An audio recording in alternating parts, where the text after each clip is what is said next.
Right, you lot. And this Charlie Kirk thing, it's actually hit me, you know. And it's very bizarre because Charlie Kirk is a man that, I'm going to be totally honest, he wasn't exactly somebody that I saw eye to eye with very often. I found a lot of his views on women and gay people to be quite extreme and just disgraceful at times, to be totally honest. But nobody deserves what happened last night. What happened last night should never happen to anybody. Well, perhaps maybe terrorists, but you know. Now, if you've been living under a rock for the past 24 hours, let me catch you up. So, last night, renowned and famous right-wing commentator Charlie Kirk was assassinated at a college in Utah. If you're not aware of Charlie Kirk, what he does is he goes to colleges and he debates students. You know, he gets all those clips with like unhinged liberals and stuff, and you know, sometimes he looks really stupid in the debate, sometimes he absolutely destroys the competition, but he always debated anybody. And he was doing another one of his debates or sessions where he was actually doing some speech with some like racist rhetoric or something in it, and then he was shot in the neck. And do me a favour, right? Do not look up the footage of this, because I unfortunately had to stumble upon it, and it is horrific on almost every level conceivable. Like, it is just awful, and you knew from the moment, unfortunately, that bullet hit his neck from that rifle, but that there was little chance he would survive. I mean, the close-up was absolutely horrific, and this was just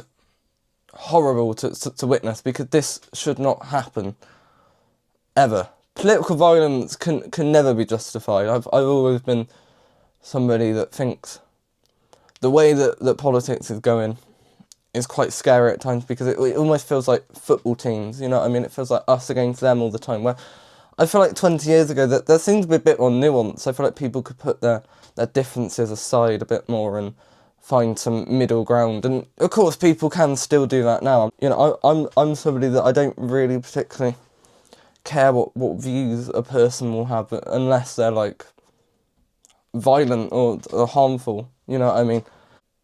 And I know people all around the political spectrum. I don't think it particularly matters, and I think to kill someone like Kirk is just disgraceful. Now, we do not know the motives behind the assassination, and when something like this happens, you're going to have the usual suspects making their conspiracies or trying to paint this as like, oh, it's an attack from the left, and the Democrats and these liberals, they're unhinged, and like, yeah, we don't know this guy. Like, the guy that shot the president was a registered Republican whose motives were unclear when he died, but when that happened, it was always like, oh my god, these liberal. And I don't like that jumping the shark, because whoever this person was is not mentally there and does not represent any political spectrum, no matter where they were and no matter what reason they had for killing Charlie Kirk.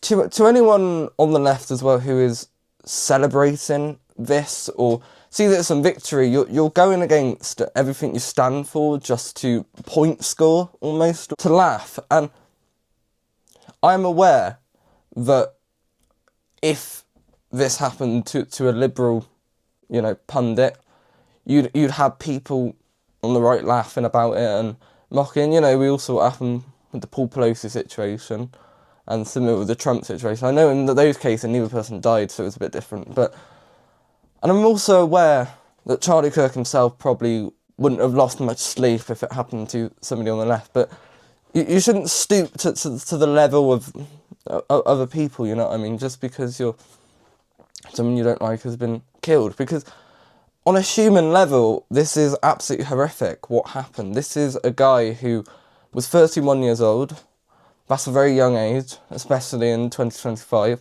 who had 2 young children who were even there in Utah, who were watching it all unfold, and it was horrifying. And don't forget, this is a college of students, you know what I mean? These students, 18, 19, I think in America, that's kind of the college age, isn't it? Like 20. Like, these people are going to be scarred from having to witness, you know.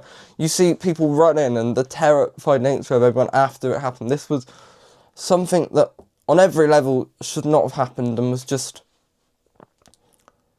scary, to be totally honest. I think scary is a word, because this could be a straw that breaks the camel's back, and I know we're just theorising here, but this could be a catalyst to worse things happening, because the difference between this and what happened with Paul Pelosi or Donald Trump was that obviously Kirk was killed, so that's a big difference. And also, unlike other cases where like senators or, you know, that Minnesota tragedy happened where, yeah, politicians have been killed, but they're not big figures. Charlie Kirk is a massive figure online that most people probably have heard of him. I mean, they've heard of him now, definitely, but he was somebody that most people probably would have been aware of seen his clips. So there's going to be mass outrage about this, rightfully so, and it is scary because who knows? Will there be other assassinations? What will happen next? You know, this is why this shouldn't have happened. Now, it would feel wrong to talk about this situation without talking about the dramatic irony involved in the way that he died. Now, Charlie Kirk, like most right-wing pundits, is very pro-gun and loves the Second Amendment probably more than his own wife. He once did a speech where he basically said something along the lines of, it's worth 1 or 2 school shootings a year so that I keep my rights and keep my gun, you know what I mean, and all this stuff. I think it's worth it. I think it's worth to have a cost of, unfortunately, some gun deaths every single year so that we can have the Second Amendment to protect our other God-given rights.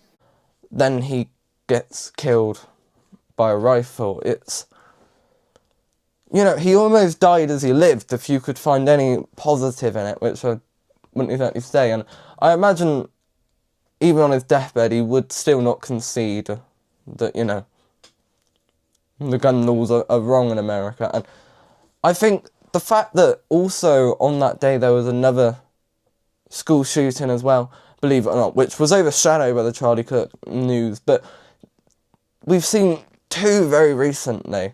I believe this can't keep happening. I don't understand it. I don't know how somebody so mentally unstable can so readily available get their hands on something that can cause absolutely massive damage. I've always found it absurd, but I'm not a politician, and this isn't a video to discuss Charlie Kirk's politics or anything, but it was very interesting that, you know, he was so easy to shut away other tragedies because it wasn't on his doorstep, and that it, you know, he still kept his rights, he still kept the career, he was fine, and he didn't know these kids or people that were being killed in gun violence all around the country all the time, so it didn't matter to him. But now it's on his doorstep, and it's just shows, and hopefully this actually sparks some good change. But knowing the state of America, right, I'm not gonna hold my breath, you know what I mean, on that front. But yeah, it's just like, it's really stunned me. It made me really numb, you know what I mean, in a weird way. And I never thought I'd feel this much emotion for somebody that I despised so much as a pundit, so much. And that just shows that we shouldn't let politics and our views divide us so much as we see, and you can find whatever root cause you think the reason for that. But the thing is, like both sides are just as bad in this front, you know what I mean? Who knows what is going to happen next, and it's the not knowing. I'm doing this now, I'm filming it literally on the morning after, so perhaps stuff could change in the tale when we find out who did it, what the motives are. But I don't really think it matters what the motivation was particularly. There's no motivation that would have justified that. You know what I mean? So yeah, this wasn't as thought out as a video. It was a bit more rambly. I apologise for that. I think I just wanted to instantly jump onto this one and get my raw thoughts. So yeah, I will see you lot soon. I've got another video literally on something else that happened yesterday, because there's more to the David Coote story now, and I've just got to talk about that. So yeah, I'm going to see you lot soon. Goodbye.